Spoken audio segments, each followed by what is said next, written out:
சீறி பாய்ந்து சேயாய் என்னை அள்ளி அணைத்து தாயாய் தாளாட்டும் தாய் தமிழே, மூவேந்தர் காத்த முத்தமிழாய் எங்கள் முகவரியாய் எத்திக்கும் சிறக்கும் பைந்தமிழே, தித்திக்கும் தேன் தமிழ் சொற்களால் படைக்கின்றேன் நாட்டு பற்ற இன்று எமக்கு வழங்கப்பட்ட தலைப்பினிலே இங்கு அவையோரை சிரம் பணிந்து வணங்கி, வாழ்வாங்கு வாழ வேண்டாமா, வானுரையும் போற்ற வேண்டாமா, லட்சியங்களை எட்ட வேண்டாமா, எட்டு திக்கும் நித்தம் வெற்றி முரசு கொட்ட வேண்டாமா?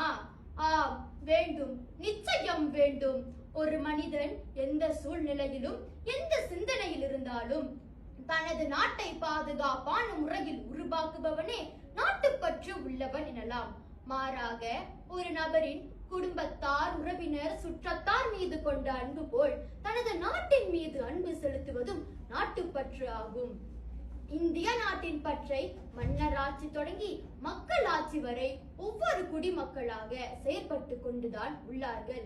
இந்திய நாடு ஆங்கிலேயரிடமிருந்து சுதந்திரம் அடைய தன் உயிரையும் கொடுத்த தேசப்பற்று வீரர்களின் பட்டியல் இங்கு உள்ளன.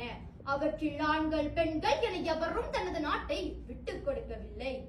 மருது பாண்டியர், வேலு நாச்சியார், பாரதியார், நேரு, காந்தி என இன்னும் பலர் தனது